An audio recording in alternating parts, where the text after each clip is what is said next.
రాజన్న సిరిసిల్ల జిల్లా ఎల్లారెడ్డిపేట మండలం రాజన్నపేటలో నరసయ్య అనే వ్యక్తి అనుమానాస్పదంగా మృతి చెందాడు. భర్త నరసయ్య మృతిని హార్ట్ స్ట్రోక్ అంటూ మృతదేహానికి భార్య దహన సంస్కారాలకు సిద్ధం చేసింది. శవం మెడ నల్లగా ఉండడంతో పోలీసులకు సమాచారం అందించారు స్థానికులు. శ్మశాన వాటికకు వెళ్లే క్రమంలో పోలీసులు మధ్యలోనే ఆపివేశారు.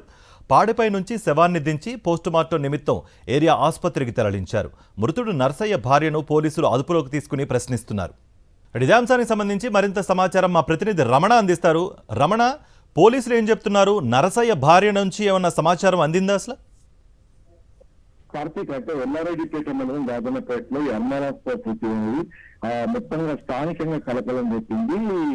భర్త మృతి అంటే పొలం పనులకు నరసయ్య వెళ్ళి వచ్చిన తర్వాత రాత్రికి వస్తే చనిపోయాడు హార్ట్ స్ట్రోక్ అని చెప్పేసి మన్నించింది. మొత్తంగా అదే జరిగిందా లేక ఇంకేమైనా జరిగిందా అనే అనుమానం అయితే నెలకొంది. అయితే భర్తను భర్తీ చెప్పులతోని తీసుకుని వెళ్తున్నా శ్మశాన వాటికి తీసుకుని వెళ్తున్న క్రమంలో స్థానికులు అతని మెడపైన, మృతదేహం మెడపైన మొత్తంగా ఇక్కడ ఘాట్ ఉండడాన్ని గమనించారు. దాంతో వెంటనే వాళ్ళు పోలీసులకు సమాచారం అందించడంతో పోలీసులు రంగంలోకి దిగి పోస్ట్ మార్టం అంటే శ్మశానానికి తరలిస్తున్న పాడి నుంచి శవాన్ని దింపేసి పోస్ట్ మార్టంకు తరలించారు. ఈ క్రమంలో పూర్తి ఒక కలకలమైన వాతావరణం కనిపించింది.